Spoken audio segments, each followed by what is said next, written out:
ഒരു ഐസ്ക്രീം പാർലറിലേക്ക് ഒരു കുട്ടി കടന്നു വരികയാണ്. എന്നിട്ട് ഒരു ടേബിളിൽ ഇരുന്നു കൊണ്ട് അദ്ദേഹം വെയിറ്ററോട് ചോദിച്ചു, നല്ല ഫ്ലേവറുള്ള ആ ഐസ്ക്രീമിന് എത്രയാണ്? വെയിറ്റർ പറഞ്ഞു 100 രൂപ.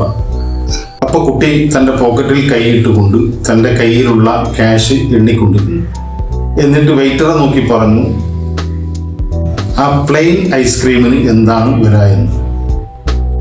വെയിറ്റർ പറഞ്ഞു 60 രൂപ എന്ന്. കുട്ടി വീണ്ടും തൻ്റെ പോക്കറ്റിലുള്ള ക്യാഷ് ഒന്നുകൂടി എണ്ണി തിട്ടപ്പെടുത്തി. വെയിറ്റർക്കാണെങ്കിൽ ചെറിയ രീതിയിൽ ദേഷ്യം പിടിക്കുന്നുണ്ടായിരുന്നു. കാരണം അപ്പുറത്തൊക്കെ നല്ല VIP ആയിട്ടുള്ള ആളുകൾ വെയിറ്റ് ചെയ്യുന്നുണ്ട്. അപ്പോൾ ഈ കുട്ടി പെട്ടെന്ന് പറഞ്ഞു, എന്നാൽ എനിക്കൊരു പ്ലെയിൻ ഐസ്ക്രീം തരുമെന്ന്. വെയിറ്റർ ഒരു ഐസ്ക്രീം കൊണ്ടുവന്ന് കുട്ടിയുടെ മേശപ്പുറത്ത് വെച്ചു. ബില്ലും അവിടെ വെച്ചു. എന്നിട്ട് തിരിഞ്ഞു നടന്നു. അങ്ങനെ ടേബിൾ ക്ലീൻ ചെയ്യുന്നതിന് വേണ്ടി വെയിറ്റർ വന്നപ്പോൾ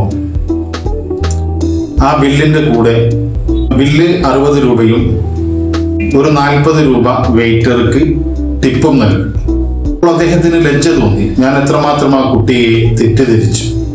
ആ കുട്ടിയുടെ കയ്യിൽ 100 രൂപ ഇല്ലാത്തത് കൊണ്ടല്ല, ഐസ്ക്രീം കഴിച്ച് ബില്ലടച്ചതിന് ശേഷം എനിക്ക് ടിപ്പ് തരാൻ ബാക്കി ഉണ്ടായില്ലല്ലോ എന്ന് ഓർത്താണ് ആ കുട്ടി പ്ലെയിൻ ഐസ്ക്രീം 60 രൂപക്ക് വാങ്ങിയത് എന്ന്.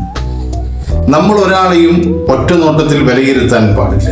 ആളുകളുടെ അപ്പിയറൻസും ആളുകളുടെ പെരുമാറ്റവും ഒക്കെ നാം കാണുന്ന രീതിയിലായിരിക്കണമെന്നില്ല യഥാർത്ഥത്തിൽ ആ മനുഷ്യർ. അതുകൊണ്ട് ഒരാളെ വിലയിരുത്തുമ്പോൾ നാം 100 വട്ടം ആലോചിക്കണം.